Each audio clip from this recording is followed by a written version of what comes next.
I love my job. That was Jane Weaver and a marvellous band live in session, Love in Constant Spectacle. And I just sit there sometimes and think, I'm sat in a room with the band playing this to an audience of one. Through the glass, we also have everybody working on the programme. Credits due later. But wonderful. Jane, thanks for coming in tonight. Thanks, Mark. And if you don't mind introducing your bandmates to the world. Okay, so on synth we've got Raz. Yeah. Hello. On guitar we've got Joel. Yeah. On bass we've got Matt. Hello. Yeah. And on drums we've got our Andrew. Hi, Mark. Hello. All right. So, just wonderful stuff. And no cake tonight, but I'm not going to dwell on that. That's fine. I'm going to move on. But I did, I don't know if you noticed, while you were doing the sound check, I knew something was amiss in the room. Yeah. And I went out and got the psychedelic disco lights. Yeah. The best 15 quid I've ever spent. Plugged them in right at your feet, and all of a sudden... Yeah. Magic is in the air. It feels great, yeah. It does. Okay, so you've just played Love in Constant Spectacle, the title of the album.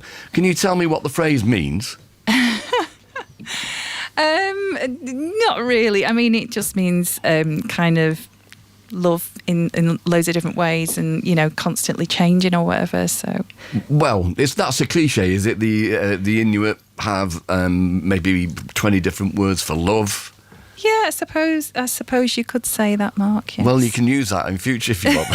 I'm going to take that and use it in interviews from now on. Thank you. That is fine. And so, and talking of this and the words that you're using, I read that you used the cut-up technique for some of the album. Yeah. I did a lot of copy and pasting and retranslating stuff and randomising stuff, and just I've not really done that much of that before, so it's kind of a new thing for me. I know a lot of people do it and have been doing it for years, and it's just a technique to, maybe distance yourself from what you're writing. So, but I found it was really helpful, this time around. Right. I mean, yeah, because people often say it's a kind of a subconscious thing, and you look at it and it kind of makes sense afterwards. I don't know, because I've never done it myself. But famously, it was William Burroughs, I think, in Guyson, wasn't it, who actually started it. But Bowie famously did it, and for Diamond Dogs, didn't he? But did it throw up any sentences where you thought, oh, I can't sing that? Oh yeah, there were loads of stuff like that. Right. But when you also retranslate stuff, sometimes it comes back and it's quite poetic, depending on where you send it and where it goes to in the world, and when it comes back to you, it sounds sometimes more beautiful than when it started. Yeah. To be fair, there will be. I hope Simon Armitage isn't listening, but quite often you will look at a poem and think, I don't understand that, but the words are beautiful and they work together. Yeah. So I don't know. Maybe that's where you're coming from. But okay, and so the album was recorded at a difficult time for you.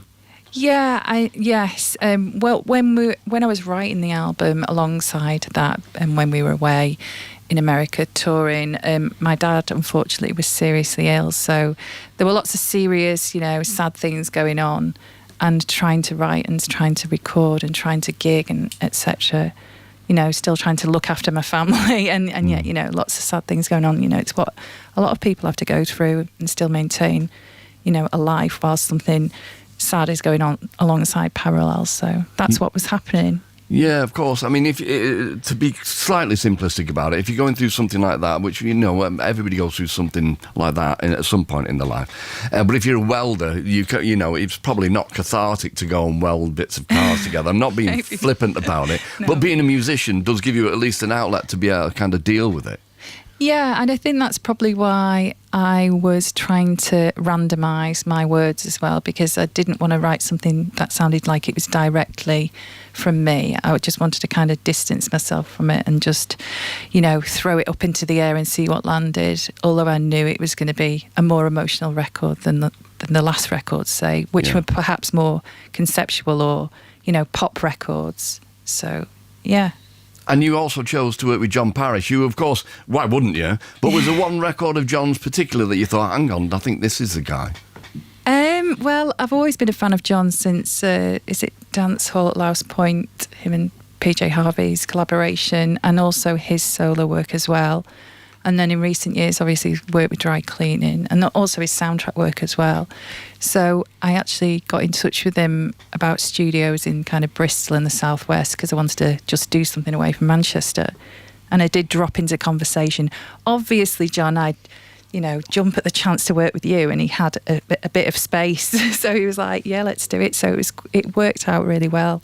It was a lot quicker than normal, the turnaround time, but, Yeah, well, I mean, that's the discipline of working with somebody who's got a tight window, isn't it, really? Because, obviously, if you've got your own studio, I always say this, if you've got a load of instruments in the studio and all the time in the world, you can end up with everything on the kitchen sink in it if you're not careful. Exactly. It was good to have somebody who was organised and had, a disciplined, experienced way of working, and that's obviously I respect him a lot as a musician and a producer, so it was just good to have that person on board. Having said that, your old way of working has done you all right thus far, hasn't it? But anyway, it is yeah, of course. It's a brilliant sounding record. I also read that the first single that you bought, is this right, was Iron Maiden, Run to the Hills? Yeah, that's right. It was either Asda in Widnes or Woolworths, and then I think the next single after that was Kim Wilde, maybe Cambodia or something. I can't remember, but yeah. Definitely Run to the Hills was the first one. Okay, and so at that point in time, just judging by the first two records, you were feeling your way around trying to find... Because I always say, it was Bowie's Starman that kind of tipped me over the edge, really, and just thought... I never thought I'd be in a band ever, but I just thought, I just want to get lost in music, because that was just completely... But the first thing that ever really spoke to me in that horrible phrase, but I saw T-Rex on Top of the Pops doing Ride a White Swan, and nobody else had told me about that, and I was like, oh wow, this is amazing, and that led me to Bowie and everything else.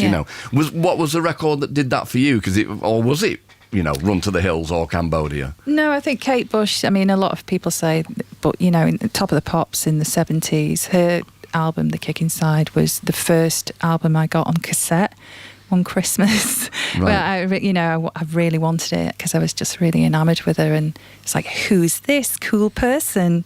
She looks like a really cool older sister, and she dances, she sings, and she just looks amazing. So I think that was probably the point when I was like, I really want to be a singer. Right, okay. Thanks, Kate.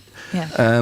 Okay, so I was going to say, do you wish you were born 10 years earlier so you could have gone and seen bands like Gong in the Pomp? Not that they're not great now, but of course, if you were born 10 years earlier, you'd be the same age as me, and you don't want that.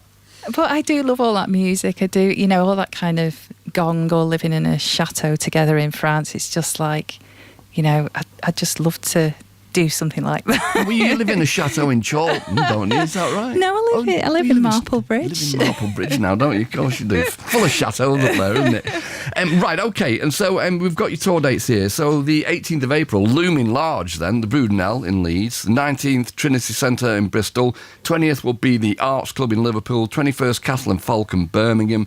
23rd, Oran Moor, Glasgow. 24th, the Glass House in Gateshead. 26th would be the Band on the Wall, Manchester. 28th, Rescue Rooms, and that is in Nottingham. The 29th, Junction, Cambridge. 30th, Wedgwood Rooms in Portsmouth. 1st of May, Concord 2 in Brighton.